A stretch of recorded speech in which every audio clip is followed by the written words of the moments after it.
just wanted to go over some more advanced kind of combat techniques. I've been getting asked a few questions about how I'm doing some of this stuff. I also have a new controller, a Nacon something Ultimate. I've had it for a while now, and I just haven't really been able to get it set up right, so that I could be as good in this game with it as I am with a normal PS4 controller. But I think I finally got it down now, and it's really nice. It's definitely an improvement. Anyway, yeah, so I'm gonna just send some links out here to stream, and then I'll get started on some things here.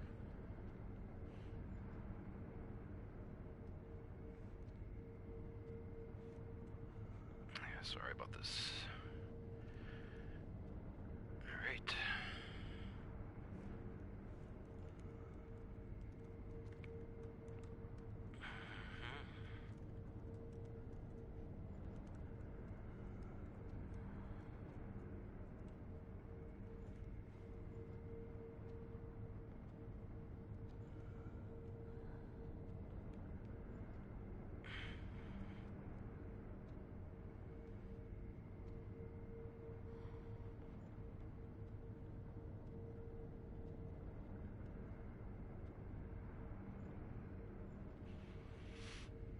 Alright.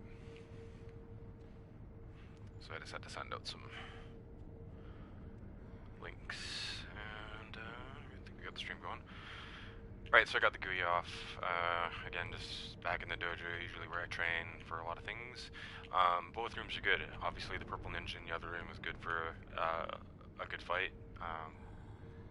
Right now, I'm not playing with Demon Bell on, but I am enjoying this level of difficulty, the NG +2 post-Shura. I have upgraded my attack power, so I'm about where you would be at attack power 15 if you took out all the bosses. If you did the return ending, and then went on to NG+, this is about, or NG +2, this is about the attack power you would have. Okay, so I like being in this room. You know, I have the sound kind of turned up, and I have the music off, because there's a few things I want you guys to hear. I wish this idle wasn't this loud. Okay, so I have my controller actually set up in a different way, and I did this kind of early on when I started playing this game. I got to Genichiro on the normal control setup, and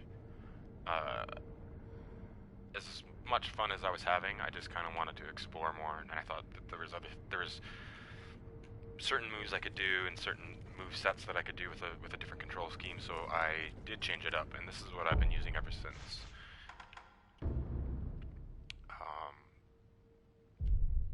Here we go. So you can see everything, all the key moves are, like the timing dependent moves are on the triggers or on the bumpers.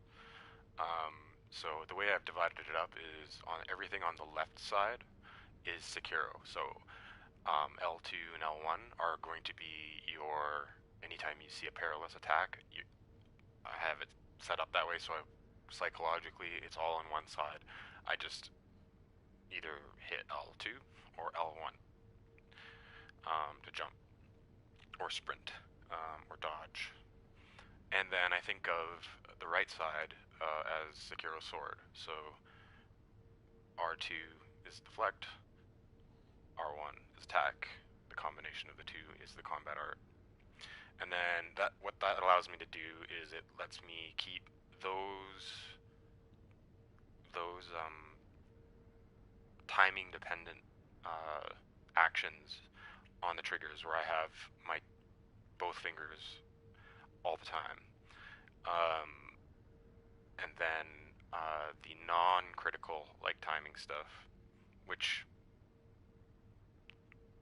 I guess sometimes is timing critical, just not as much, is on the buttons. What this allows me to do is it gives me a ton of control of the camera, while I don't have to really take my hands off of anything that's super important to either jump or dodge or anything like that. So I'll show you kind of some movement things that allows me to do here. So again, in the dojo, on this side of the dojo, this is really good for practicing just getting your movements right. You got some like cool you got indicators on the ground here to kind of show you like how many distance, like how many lengths you've gone and stuff like that. I've approached this game like learning a martial art, where you repetition in your practice is key until you get it. So I'm gonna go over some just stuff. I'll show you kind of too how like having this camera control separate from having to take my hand off the right stick. It lets me do a lot more complex movements in camera without sacrificing any mobility, which you get a lot of in this game. Okay, so the first thing I'm going to go over is just some advanced kind of stuff that I don't see talked about in a lot of strats, especially when it comes to dealing with bosses. Like a lot of the strats that I see are, how to deal with this boss in one particular way, not so much going over the combat mechanics of the game. I haven't seen too much of that, especially the stuff that they don't really teach you. There's actually a lot of kind of hidden things. So I'm going to go over some timing things, and I'm going to go over some of the stuff that I don't see talked about very much. Okay, so the first one, first kind of stuff is how to get attacks out quickly. A lot of this game's offensive approach is being able to keep pressure on your enemy, keep applying pressure, and not letting up. So there's a lot of little kind of tricks you can do to get a little extra attack in. I'm actually going to switch a combat art that I like using for this sort of stuff. I've used it a few times in these videos. And there are a few things you can do to kind of save a few frames, just to get an attack in quick if you think you can get one in before an enemy is going to hit you, or before you can deflect. Again, I'm playing with no charm on, so deflecting, blocking doesn't exist really in my world anymore in this game. It's either deflect or not. Okay, so the first one is again. So I have run mapped to L2. What this again, back to this control thing, is I can completely control. I have my right hand off the stick, or off the controller completely, and I can jump, turn, all that kind of stuff. Turn around, have full mobility, run, stop, jump off walls, kick in the air, turn around with one hand. So it's just psychologically separating Sekiro's movement on the left side of the controller with his sword on the right. That was a big thing for me, actually. It makes this game a lot easier to break down. Okay, so the first kind of move that I'm going to show is something I don't really have a name for it, but I haven't really seen it mentioned. Is dash deflecting, I guess. I use this a lot. This is a very safe way to travel in this game. So what you do is normally, if you hold down, if you press dodge, you just dodge forward. Or if you're holding down a direction and you hold dodge, you end up running. Now what happens if you are holding block and then deflect forward? You move forward almost exactly one sword length. So this is a great way to close distance. Sorry, that was a combat art. A great way to close distance is just by holding down block and then tapping, continuing to hold down block. You just keep it held down. So right now my R2 is held down completely, and then you just tap your deflect, and you end up just going back into a block. And what you can do is, even if you're holding down a direction, like you're going to run, even if you're holding down block this entire time, you'll do like a slide block. It's a little bit longer than just tapping the button, where you quick one like that. But if you move forward, and if you're holding it, you do a slide block. So this is a really good way to safely close distance and always be kind of on the defensive. And those are deflects. Like like you can hear the little when the block re-engages, like that. So that happens automatically. So like I'm still holding down run right now. So if you're always holding down block and then you attempt to run, you eventually do this slide block thing. So you want to learn that timing. So this is the tap version where it's a little bit quicker, and then there's the run version where you slide into defense. You want to get to a point where you can do this and you can you just listen for the sound of the little chick, because that's your deflect. And you want to get to a point where you can kind of continuously do this without stopping, and you just listen for the sound. So you'll... Sorry.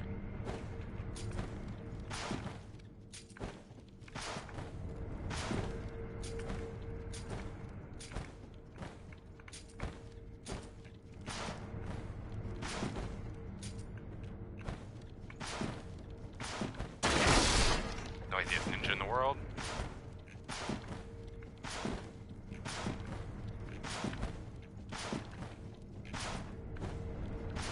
So I'm just holding down block and then running until he stops, and then you let go of run, and then you run again. You hear that little chick, chick, chick, chick. That'll be a deflect if you land that close to an enemy. So that's a good safe way to get around, and you'll always end up being back in a defensive position where you're at least, even with no Kuro Charm, you're just gonna take some chip damage and not a full attack. That's a safe way to get around. It's another one that I use quite a bit.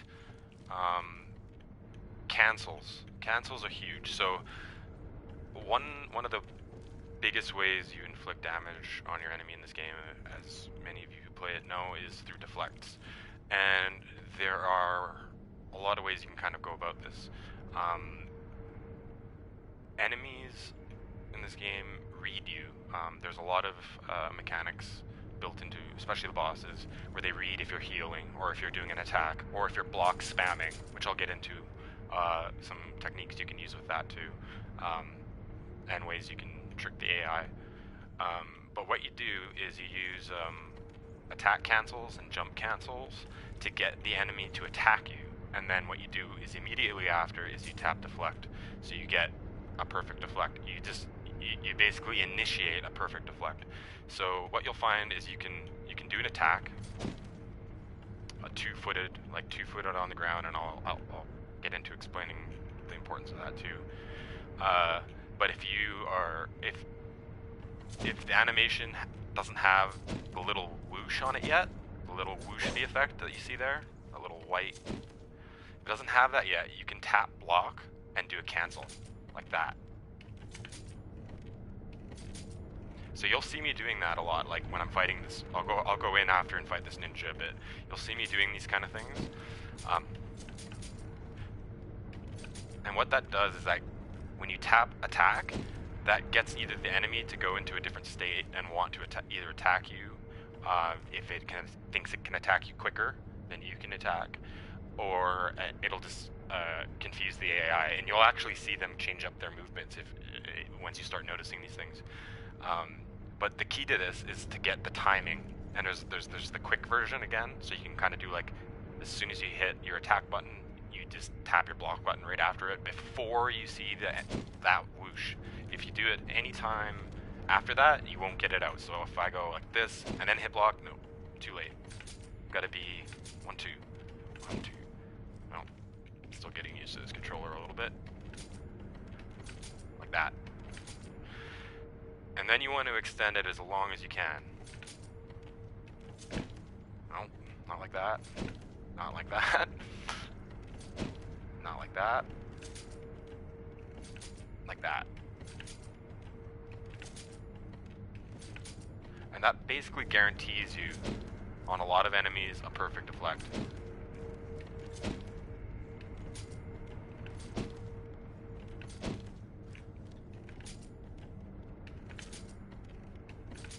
Like that. 1, 2. 1, 2. 1, 2. 1, 2. Like that. So that actually, you can use that to break up enemy combos. To change, like it changes up their AI. It's a good way to kind of reset things if things get a bit complicated, especially in like fights with Owl or Owl Father, Genichiro. Genichiro is kind of the first fight where you see him kind of reading your attacks and reading your blocks. This is it's kind of the first fight where I learned that this is an important thing to kind of do. Another way you can do attack cancels is jumps. So if you do the same thing and then you jump, see that he's about to attack. Oh, you got to do it a little bit quicker. And you kind of want to listen for the sound again, like that. This one's a bit more dangerous because you don't really, you're kind of asking for it. Like it's just another way to kind of do an attack cancel. Just know that you can do it. So like if you're gonna change your mind, like if you don't want to attack and you want to jump, or if you want to jump over, like that, you can cancel out of it as long as you do it before the animation's out. As long as you do it before the sword is, his back foot is no longer planted on the ground, and I'll get into why that's kind of important. So Sekiro only does these types of two-handed swipes, the normal attack, when both of his feet are planted on the ground.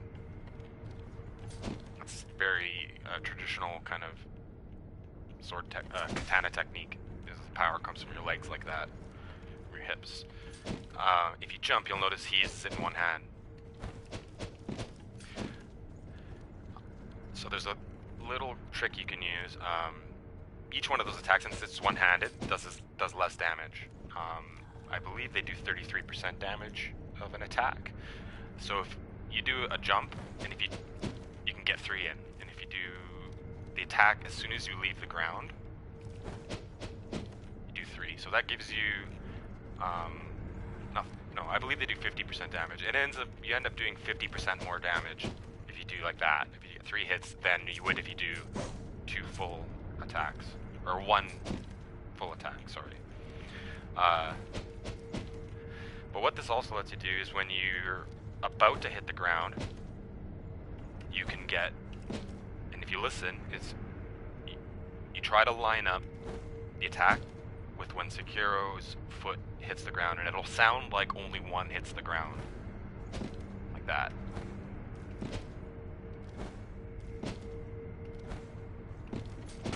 And see what that avoids? So if you do that, if you want to get a quick attack in after landing, you don't do that.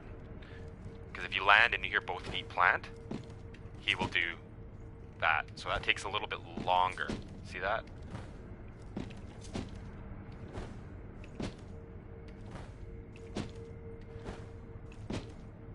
So if you're trying to save some frames, and you can go right into your combo from that.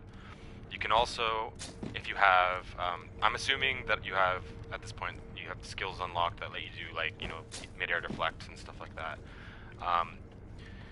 The drop, you can also kind of block cancel in the air. It's harder to do, and you can kind of only do it with this weird, crazy setup that I have. That was a combat art. That's one of the things you kind of have to, when you're learning these attack cancels. Sorry, as I don't do them. You're going to find yourself doing your combat art as you learn how to do this, because you're hitting the 2 buttons close together that initiate it.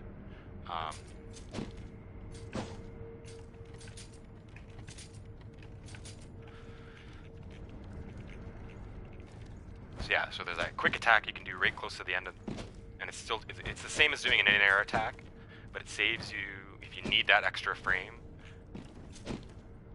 That extra few frames there, where you do that and you take a step forward as well. If you want to maintain your position, you can do that. If you want to move forward, wait till he's planted and you move forward 1 sword length. So it's kind of like practicing kata and karate. Like you're always kind of like thinking about sword or shoulder lengths or widths. And that's why it's kind of cool to practice it in here, because you can kind of do all this kind of stuff and try to land on these lines that are on the ground. And you can see that's what it's a dojo. That's what it's for.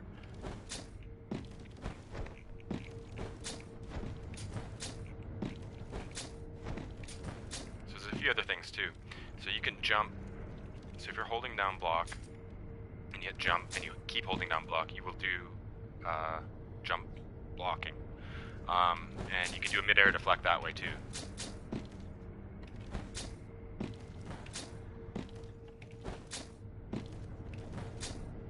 So I'm just holding down block and just hitting forward and jump.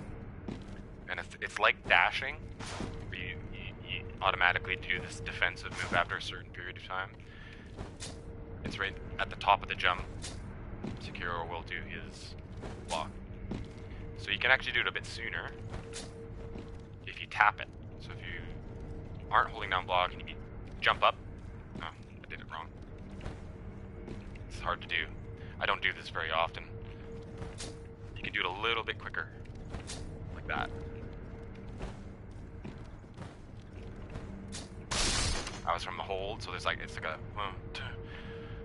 versus and you'll find that that rhythm difference is pretty common in this game. There's either like a da or a da.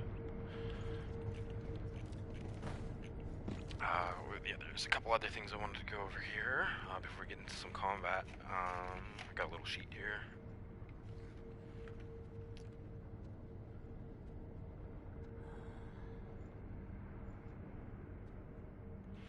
Oh yeah, running attacks. So there's something that's kind of annoying, and I see it happening with people who seem to be struggling with the bosses or whatnot. It's an ability. I believe it's actually a combat art. I'm gonna just go check the tree. Not a combat art, a skill.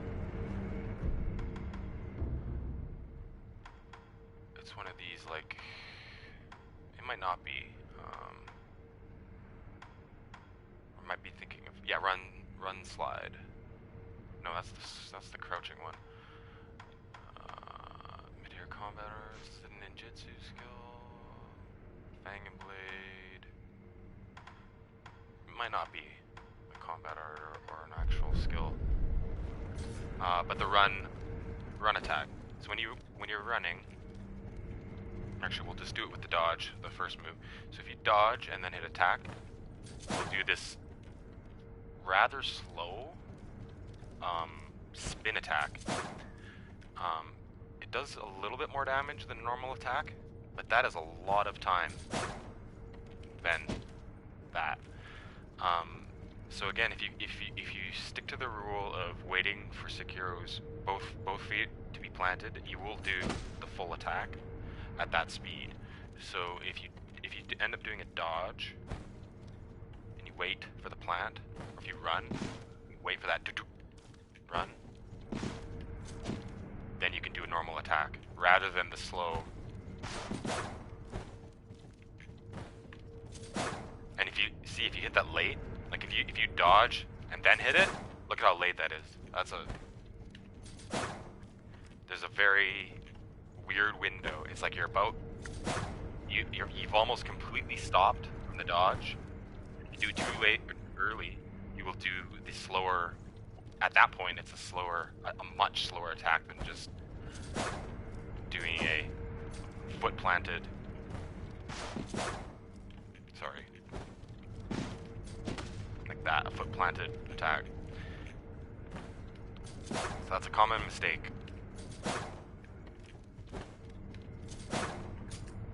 The cool thing about it is you can come out again. You can kind of cancel. I don't know if you hear that, but as I'm doing that, you hear the block sound. You can actually get a deflect in there. It doesn't actually show the animation, but you can actually deflect cancel.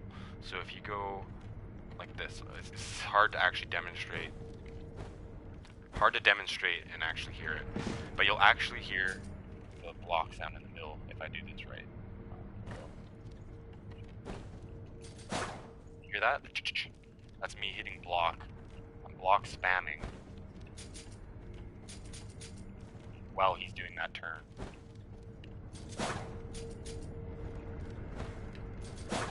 Hear that? So that gives you defense while you're doing that.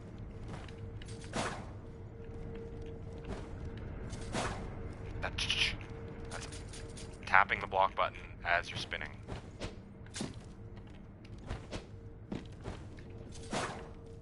So that'll give you defense as you're doing that. So while you're spinning, you will land and deflect if somebody attacks you while you're doing that. What else is there? So another thing, just to, when you're fighting multiple enemies, is you want to get used to doing 180s and changing directions with deflects and attacks. And you just tap right or left, forward or back.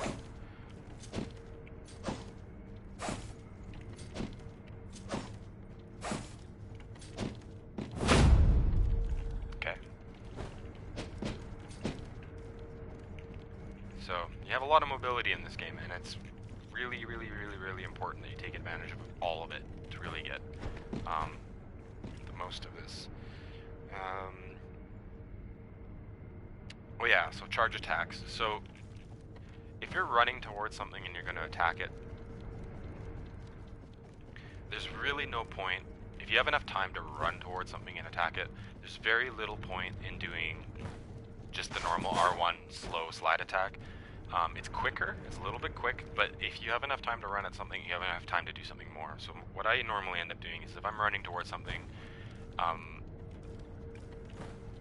end up holding it. If you hold R1, you end up doing a spin thrust attack. And don't do this on Owl, he'll Mikiri counter you. But what this does is it does a lot more posture damage, and I believe it does vitality damage through a block. It's like doing an unblockable attack to an enemy. And again, since you're running at something, you most likely have enough time to hold down that R1. Instead of doing that, you most likely have enough time to do that. It's about getting that timing down.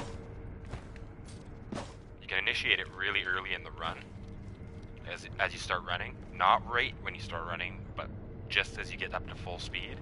If you hold down R1, you will do this attack. It's a good way to close a little bit of distance and get a stronger than normal and a harder to deflect the enemies. It's harder for the enemies to deflect that attack. I am almost always charging up R1 to do a thrust attack whenever I have a moment to not block or deflect. Why not charge it up? It's a great way to do interrupts. It's a great way to do a little bit more damage, especially if the enemy's jumping or doing something crazy like that. So yeah, so this is a good place, the dojo area here before you go in and fight the ninja. It's a good place to kind of practice this stuff again, just to get the wits down. And again, like in martial arts, practice and application is a very different thing. It's one thing to just do this over and over, learning to close distance, learning to what to listen to. And it's another thing to do in combat. So the last thing I wanted to talk about, and it's something that's mentioned in a few videos about combat in this game, is block spamming. And it's a good way to start out in this game rather than just holding down block. Is whenever you want to defend, do block spamming. The thing is, some enemies actually read it. And if they read that you're continually spamming block, their AI changes. So you'll notice that a lot of times when I'm fighting, I'm actually just kind of standing there, because that will be the most neutral state for a lot of enemies. Sometimes it's not. Sometimes they're more aggro state. I don't know the exact details on that, but I know it is different for certain enemies. So I see this talked about a lot, block spamming. It's a good way to get the flex in, but also a bad way with certain attacks, like the ape. If you block spam with the ape, you will get annihilated. Those moves in the ape's first phase are meant to be deflected on cue. If you're spamming, he's just going to plow through you, especially with no charm on. You are going to get crushed. So what I've found, and this tricks the AI as well, is to rather than do just like where you see this, where the sword's moving at that distance, you do it slightly slower. Your chances of getting a deflect in are about as good, but I find the AI stays more neutral than when you're doing the full speed block spam. So you kind of want to get it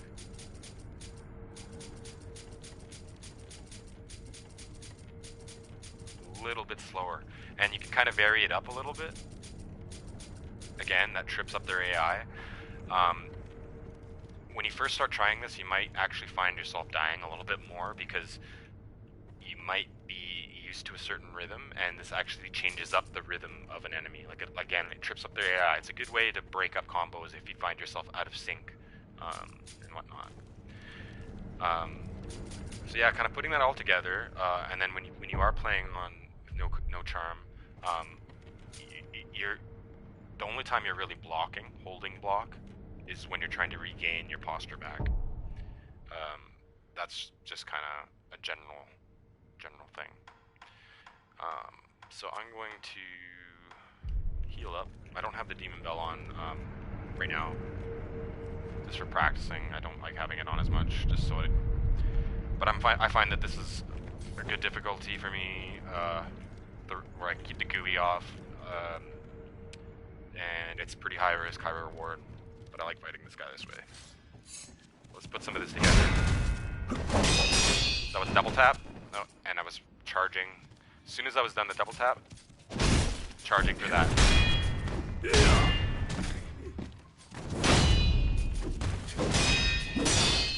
Charge, close some distance, same kind of thing, or you could do the run deflect, the run See? Up for the Makiri. Oh. Charge. Like that, and you close the distance. And you can see that that's how they behave too. They back away a sword length. So you see what I did there? I attacked, and that initiated some of his AI. See that? He moves forward like that. So if I'm standing still, you see that they don't really do as much. Or they initiate kind of stupider attacks.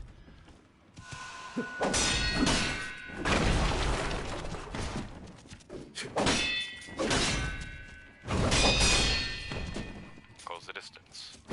Then you have an attack.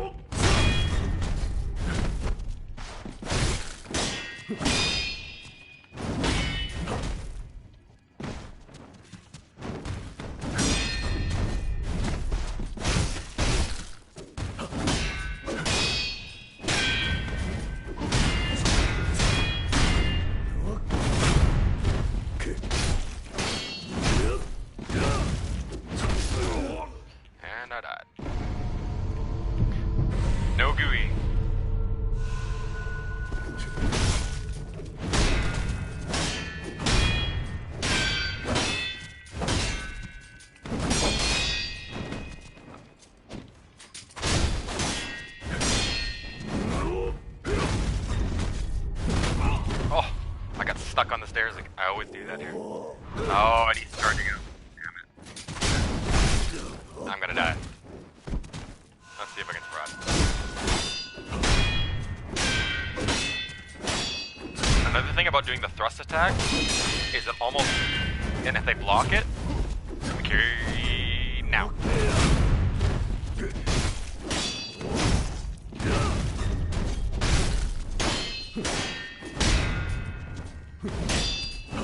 Is it almost guarantees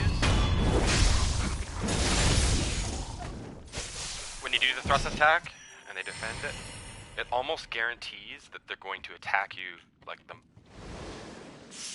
instant after. So as soon as you do that, deflect. You almost always get a perfect deflect if you do that.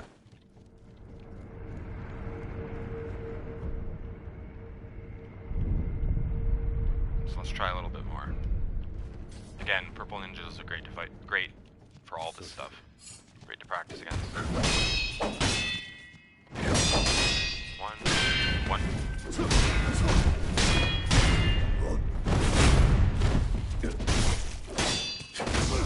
Oh, see, I was a little bit too slow on my charge there.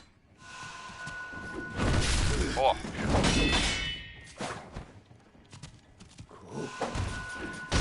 So they heal very hard.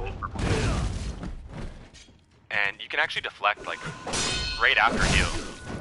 Like that. That was bad.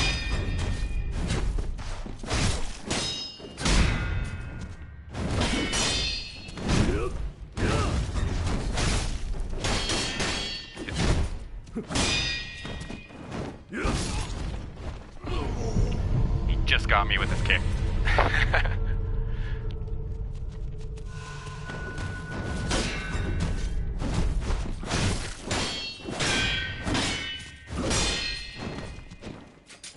I like to use chasing slice like that to close the gap, keep the pressure on, interrupt.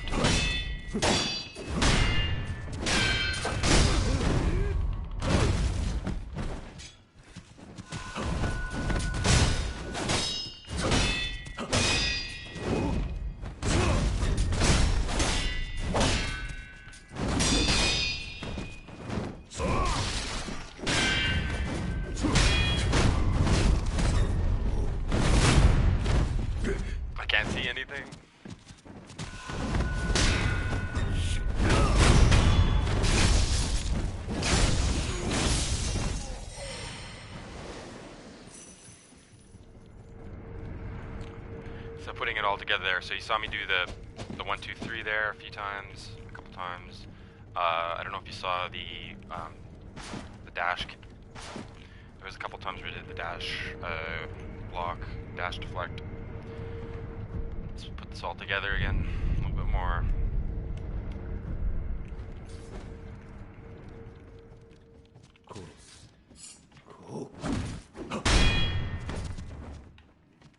So again, I'm usually just doing that to get my posture back. See that? Oh, I was out of rhythm there.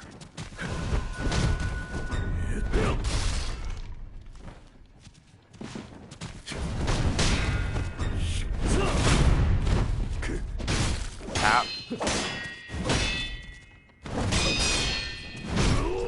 Still got some damage in. Chasing slice is good to interrupt. Come back into the fight. Oh, my posture was down.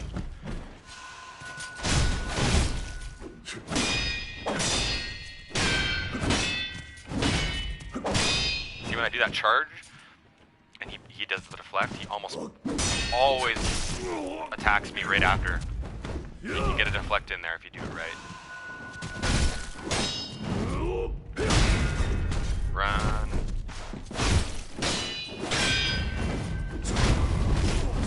Up for the Mikiri? Yep. I'm almost dead. Yep. I don't need the GUI.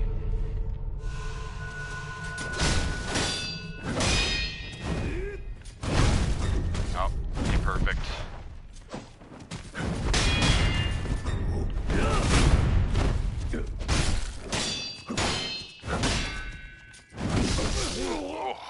Got me. I love it. It's still a challenge at this difficulty. So you still die.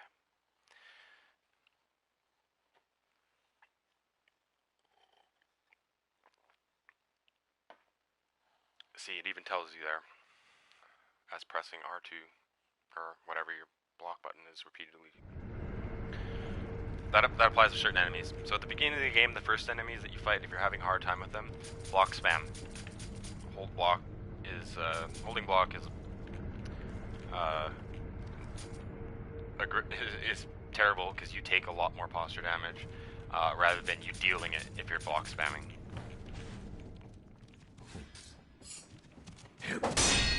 Now with these ninjas, they read it and they get very aggressive if you start. That was bad. They get very aggressive if you start using it a lot. It's a big mistake to do. It's best to stay chill with them and be very deliberate about every move you do.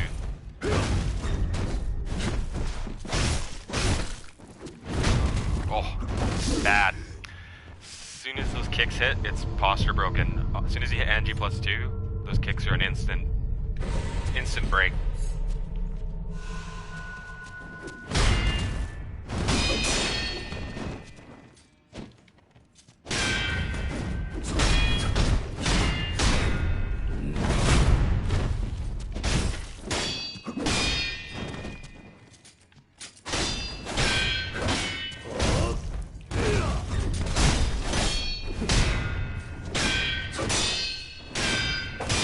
Unlock him.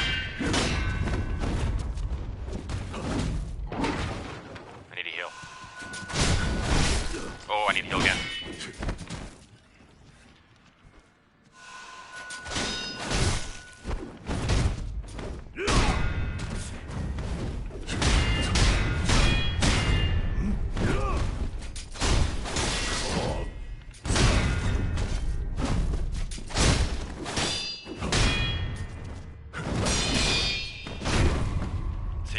Got me the win.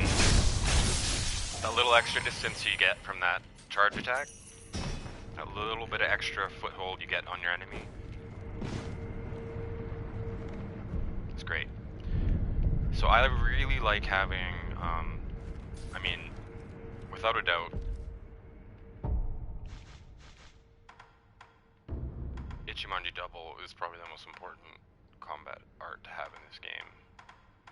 But I love praying strikes when you're fighting, just against normal enemies, because it allows you to put in your normal, Sekiro's normal 3-hit R1 spam combo, it allows you to put another set of attacks at the end of it that do a lot more extra posture damage through blocks.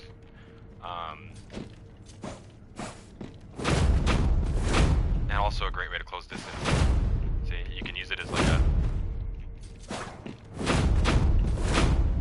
you can change direction.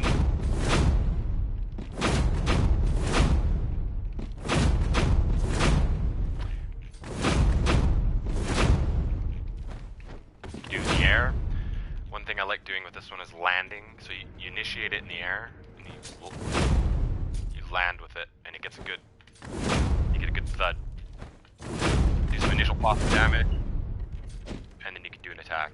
Thing is if you start with praying strikes and do attacks afterwards, I'm just tapping R1 by doing that. If you start that way, you will continue doing praying strikes. So it's better to do them at the end of a sword combo, even if it's just one. Sometimes just that one extra little bit is enough to take your enemy down. And especially if you're in a situation like with the monks where there's like 3 or 4 of them, getting that trading blows like that, like if you're dealing with 2 or 3 enemies at a time, being able to target one, switch over, again, being able to do this kind of dance where you go back and forth.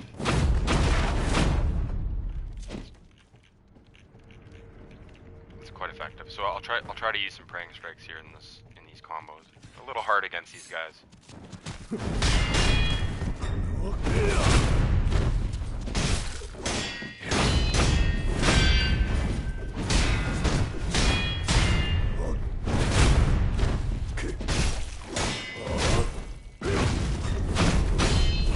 You can interrupt with it.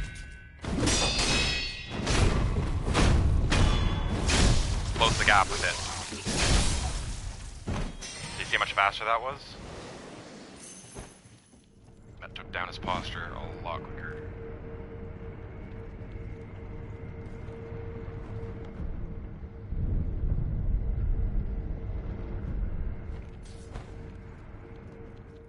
So we'll go do this with Ishina warrior.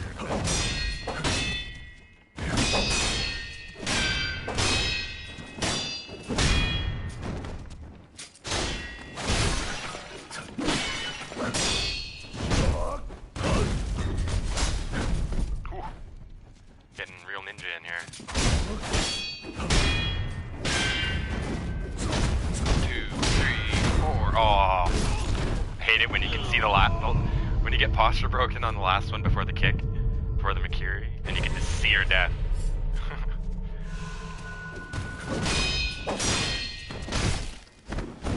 It's a good way to stun, catch him off guard.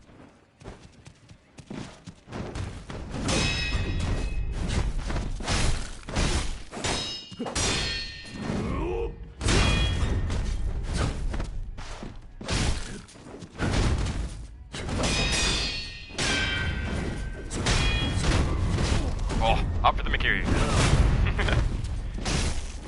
Keep the pressure. Death. I shouldn't have taken that last praying strike. So it's dangerous. You put yourself out there when you do it.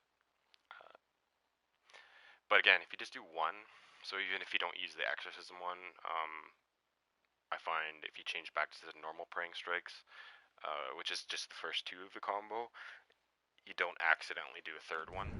So I'll actually very often just use normal praying strikes if I'm in a different area or unseen hate. So you only get to do two with that. But there's a delay before you can attack again, so it's a little weird to get used to.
Up if you don't have to. You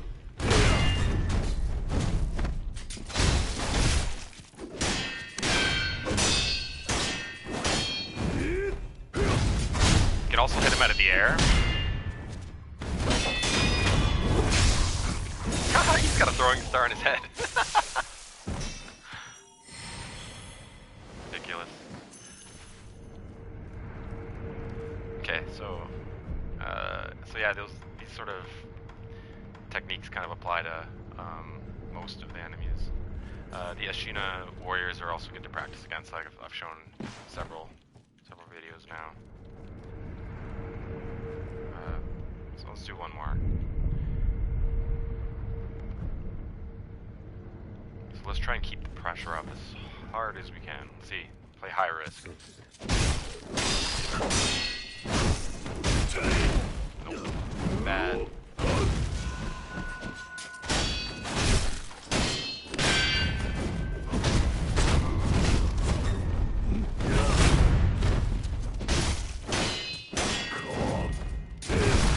Oh, I tried to hit him out of the air with the shuriken. It's too risky.